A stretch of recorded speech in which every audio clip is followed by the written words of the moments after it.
Λίγο μετά τις 11 το πρωί της Τετάρτης, οι καθαρίστριες των σχολικών κτηρίων του Δήμου Αρτέων συγκεντρώθηκαν στην είσοδο του Δημαρχείου προκειμένου να διαμαρτυρηθούν για την περικοπή του έργου και κατ' επέκταση των αποδοχών τους. Στο πλευρό τους βρέθηκε και ο πρόεδρος της Ομοσπονδίας Ιδιωτικών Υπαλλήλων Ελλάδας, Δημήτρης Καραγεωργόπουλος, ο οποίος τονίζει ότι παρά την πρόσθετη χρηματοδότηση 6 εκατομμυρίων ευρώ για τον καθαρισμό των σχολικών μονάδων, ο Δήμαρχος Αρτέων επιλέγει να προβεί σε περικοπή του αριθμού των αιθουσών που έχει η κάθε καθαρίστρια, περικόπτοντας και το πενιχρό εισόδημα που εισπράττει για αυτή την εργασία. Στόχος αυτής της ενέργειας, σύμφωνα με τον πρόεδρο της Ομοσπονδίας, είναι η εξυπηρέτηση πελατειακών σχέσεων. Μειώνει τις αίθουσες, δηλαδή το έργο καθαρισμού από αυτές τις γυναίκες, και μειώνει και τις αποδοχές τους. Μιλάμε για εργαζόμενες πάρα πολύ σκληρά, οι οποίες συντηρούν πολυμελείς οικογένειες, μιλάμε για χήρες, μονογονεϊκές οικογένειες, οι οποίες έχουν απόλυτη ανάγκη έστω και το 1 ευρώ που λαμβάνουν από το παραγόμενο έργο. Προκειμένου να ικανοποιηθούν συμφέροντα πέρα από την ηθική, θα έλεγα, και αλότρια, και για να μιλήσω πιο συγκεκριμένα, να γίνουν ρουσφέτια και προσλήψεις νέων καθαριστριών με μισθούς πείνας 100, 150 ευρώ, 200 ευρώ, αφαιρούνται αποδοχές και παραγόμενο έργο από τις υφιστάμενες καθαρίστριες, με αποτέλεσμα να μοιράζεται ουσιαστικά η φτώχεια και η εξαθλίωση. Σε μια τόσο κοινωνικά άδικη και ανάλγητη συμπεριφορά, εμείς υψώνουμε ανάστημα, εκφράζουμε την αντίθεσή μας και θα διαμαρτυρηθούμε στον Δήμαρχο και στους αρμόδιους αντιδημάρχους προκειμένου σύντομα να καταλάβουν το σφάλμα τους και να αναθεωρήσουν τις αποφάσεις αυτές. Πραγματικά είναι ένας κλάδος ο οποίος χρειάζεται την αλληλεγγύη μας, την συμπαράστασή μας.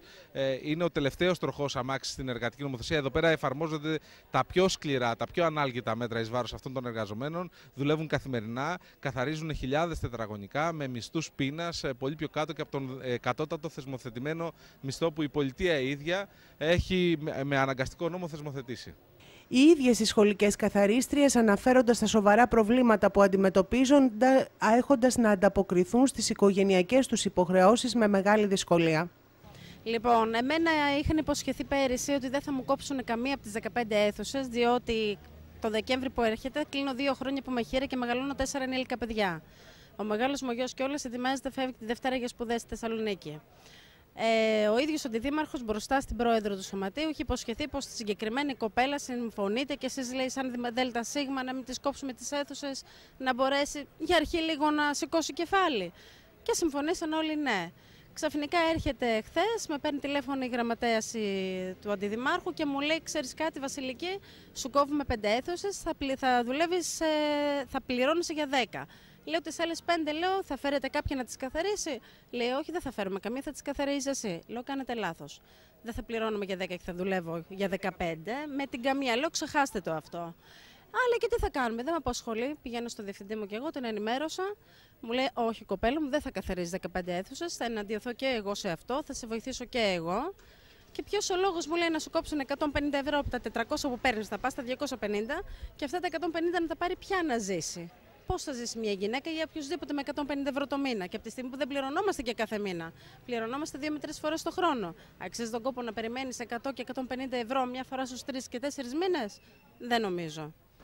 Πέρυσι μου κόβει 5 αίθουσες, πάω στις 10 και φέτος μου κόβει άλλες 2 και πάω στις 8 και τις δίνει στην κοπέλα που προσέλαβε πέρυσι με 5 αίθουσες και έχουμε 7 η κοπέλα και 8 εγώ. Πέρυσι μου κόψανε, είχα 18 αίθουσες, μου το πήγαν 12 και φέτος μου το πήγαν 7. Μου φέρανε μία πέρυσι και άλλη μία καθαρίστρια φέτος. Αν είναι δυνατόν, παιδιά, και κάτι άκουσα σήμερα από τη διευθύντρια, η κυρία Αργυρό μέσα είπε θα μείνει ή θα φύγει από τη δουλειά. Θέλουν δηλαδή να μας δώσουν σουτ. Αυτό κατάλαβα. Εγώ έχω 14 χρόνια στη δουλειά. Παιδί έχασα. Ο άντρας μου δεν δουλεύει. Αν είναι δυνατόν να μας το κάνουν αυτό. Μετά από τόσα χρόνια που ήμασταν ήρεμα στη δουλειά μας. Ακολούθησε συνάντηση με τον Δήμαρχο Αρτέων, η οποία έγινε σε κλίμα έντασης και έντονης αντιπαράθεσης. Τα 6 εκατομμύρια ευρώ δεν είναι πρόσθετη χρηματοδότηση και αφορά το σύνολο της επικράτειας. Είναι στην ουσία το 20% που περικόπηκε πέρυσι στις αποδοχές των σχολικών καθαριστριών πανελλαδικά. Και παρά τις περικοπές, όλες οι καθαρίστριες διατήρησαν τις δουλειές τους, αν και με μειωμένες αποδοχές, εξήγησαν ο Δήμαρχος και ο αρμόδιος αντιδήμαρχος κ. Σιαφάκας. Φέτος, τόνισε ο κ. Τσιρογιάννης, αποφασίστηκε να γίνει μία αναδιανομή του έργου, προκειμένου να δημιουργηθούν και 4 νέες θέσεις εργασίας. Μπορεί τα χρήματα να μην είναι πολλά, αλλά είναι ένα μικρό έστω βοήθημα και για άλλες οικογένειες που αντιμετωπίζουν πρόβλημα. Εγώ προσπάθησα να μπορέσω να δώσουμε τη δυνατότητα κάποιος που δεν έχει ένα πιάτο φαγητό να έχει τουλάχιστον μισό πιάτο φαγητό. Δεν θα μπορέσω εγώ να του δώσω ολόκληρο το πιάτο, ούτε θα λύσω όλα τα προβλήματα που έχει η κοινωνία. Είναι η κάστοτε κυβέρνηση κάθε φορά. Όμως αυτό που είναι σίγουρο είναι ότι δεν διώξαμε κανέναν εργαζόμενο. Απεναντίας, δεν σας διώξαν. Δεν διώξαν κανένα εργαζόμενο. 2 παραιτήσεις που ήταν, πήραμε 2 καινούριους. Και δημιουργήσαμε 4 θέσεις εργασίας. Όλη αυτή η φασαρία γίνεται για 4 θέσεις εργασίας. Γιατί δεν ξέρω αν σας ενημέρωσαν σωστά. Τα νούμερα είναι τα εξής. Εκεί που ήταν σε ένα σχολείο 3 καθαρίστες και είχαν 10 η μία, 6 οι άλλοι και 12 οι άλλοι, ή εκτός κι αν είστε με τις 12 και με τις 6. Δεν ξέρω με ποιον εκπροσωπείτε εδώ τώρα. Μισό λεπτάκι. Εμείς τι κάναμε? Κάναμε 4x7. Τι πιο δίκαιο να δημιουργήσουμε μια θέση εργασίας και να πάρουν όλοι από 7 αίθουσες. Πάμε στο άλλο το σχολείο. Ήταν μια κυρία που είχε 15 αίθουσες. Η άλλη είχε 6, σας είπα πριν, έτσι. Η άλλη είχε 15, 2 ταχυτήρων. Δεν ξέρω αν υπερασπίζει αυτό το μοντέλο. Και είπαμε το 15 το κάνουμε 10 και το 0 το κάνουμε 5. Δημιουργώντα μια θέση εργασίας. Πάμε σε ένα άλλο σχολείο. Θα σου πω τα νούμερα. Πάμε σε ένα άλλο σχολείο. Υπήρχαν 11 αίθουσες. Έτσι. Το 11 το σπάσαμε στα 2, 6 και 5. Και δημιουργήσαμε μια θέση εργασίας. Μία κυρία σε ένα άλλο σχολείο είχε 10 αίθουσες και η καθαρίστρια που εκπροσωπείται προφανώς είχε 5. Και τι είπαμε το 10 και το 5? Να γίνουν 8 και 7. Δεν κάναμε τίποτα άλλο μεταξύ τους. Το άλλη μία καθαρίστρια είχε 10 και η άλλη είχε 6. Δικές σας καθαρίστρες. Και το κάναμε 8 και 8. Τι λάθος κάναμε? Η άλλη είχε 10 αίθουσες και δημιουργήσαμε μια θέση και το κάναμε 5 και 5. Αν με αυτό μας εγκαλείτε ότι δεν κάναμε σωστά, εκτός δεν ξέρω ποιος εκπροσωπείται όμως. Εκπροσωπείται αυτές που θίγονται ή αυτές οι οποίες αδικούνται? Άρα, εμείς αυτό που θέλουμε να κάνουμε είναι ότι θέλουμε να δημιουργούμε θέσεις εργασίας. Είμαστε ο Δήμος ο οποίος μπήκε στο ελάχιστο εγγυημένο εισόδημα.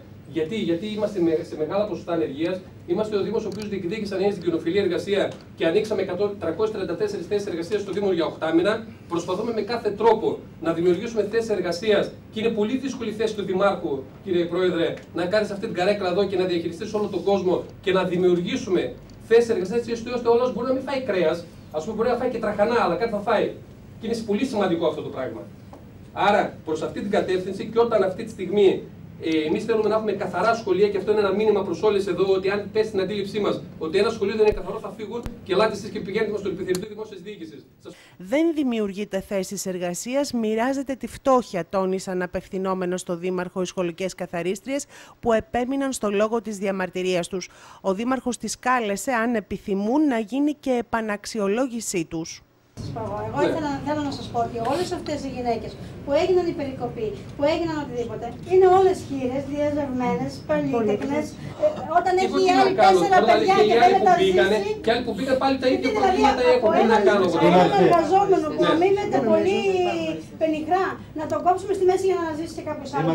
Δεν υπήρχε. Τι να κάνω, τι να κάνω? Μα δεν υπήρχε. Όχι, δεν υπήρχε. Πώς το ξέρετε? Σε άλλο κλάδο δηλαδή. Δεν υπήρχε. Προφανώς δεν υπήρχε. Όχι, δεν υπήρχε. Και σε αυτό υπάρχει μια ένσταση στο γεγονός ότι κάνετε και προσλήψεις ανθρώπων που πραγματικά τα εισοδηματικά τους κριτήρια και η φορολογική τους δήλωση δεν υποδηλώνει φτώχεια. Σε αντίθεση με αυτές εδώ τις γυναίκες, δεν βάζετε μια πρόταση να γίνει επαναξιολόγηση όλων των καθαριστηριών πάλι εκ νέου. Εγώ είμαι ανοιχτός σε αυτό το πράγμα. Κάντε, αφού είστε υπέρ της διαφάνειας, βάλτε πάλι ένα νομικό πλαίσιο κάθε χρόνο να επαναξιολογούνται τα οικονομικά κριτήρια του καθενός και να επιλέγονται οι φτωχότεροι. Αυτό γίνεται. Εσείς ως Δήμαρχος εκλέγεστε για 5 χρόνια. Δεν μπορείτε να έχετε την απέτηση κάθε χρόνο και να επαναξιολογήσετε από το εκλεκτορικό.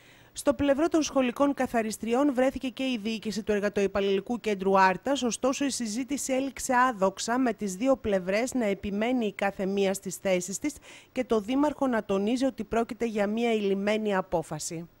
Εδώ γίνεται αυτό, ένα μοίρασμα της φτώχειας. Να πάρουμε από το φτωχό, να δώσουμε στο φτωχότερο. Δηλαδή αυτός που έχει ένα πιάτο φαΐ να του μοιραστεί με έναν άλλο. Αυτή την πολιτική την ίδια την ακολουθεί και η κυβέρνηση. Έτσι. Και οι προηγούμενες κυβερνήσεις. Είναι από την Ευρωπαϊκή Ένωση, εκεί θα πάει η κατάσταση και θα πάμε και το κακό στο χειρότερο. Και σε ιδιωτικοποιήσεις μπορεί να βγει αύριο μεθαύριο να περάσει καθαριότητα, όπως γίνεται και αλλού, έτσι και στα σχολικά του. Το ζήτημα όμως είναι ένα. Είπες να πάτε να παλέψετε. Νομίζω και το Εργατικό Κέντρο Ομοσπονδία, το ίδιο το Σωματείο, έχει παλέψει αυτά τα θέματα. Και να αυξηθούν το κόστος της χρηματοδότησης για τις αίθουσες. Να μπορούν να πληρώνονται και για τους διαδρόμους που δεν πληρώνονται, τα προάβλια, τις τουαλέτες που δεν παλεύουν. Γιατί πληρώνονται μόνο για τις αίθουσες. Και οι κοπέλες αυτές βγαίνουν και έξω από τα σχολεία να πάνε να καθαρίσουν. Άκουσε με λίγο τώρα, άκουσε με άλλο θέλω να πω, μία κουβέντα μόνο. Έπρεπε να είσαι μπροστάρης και εσύ. Αυτό που λες εσύ, έλα στο Δημοτικό Συμβούλιο, εγώ σου το λέω από τώρα. Έλα στο επόμενο Δημοτικό Συμβούλιο να βάλουμε μια κουβέντα και να βγω εγώ μπροστά, να μπορέσουμε να αυξήσουμε το ποσό που παίρνουν για την αίθουσα η κάθε μία έτσι ώστε να ζει αξιοπρεπώς. Από εκεί και πέρα όμως πρέπει να καταλάβεις και εσύ και να τοποθετηθείς αυτό που σου λέω, αν είσαι με αυτούς που αυξήσαμε και κάναμε τη ισορροπία, δηλαδή σου έκανα νούμερο. Το 10 το κάναμε 8 και το 6 το κάναμε 8. Άρα αυτές οι δύο καθαρίστριες που είναι δύο πολίτες της Άρτας, είναι και δύο καθαρίστριες, έχουν 8 και 8. Είναι άδικο που έγινε 8-8. Υπήρχαν.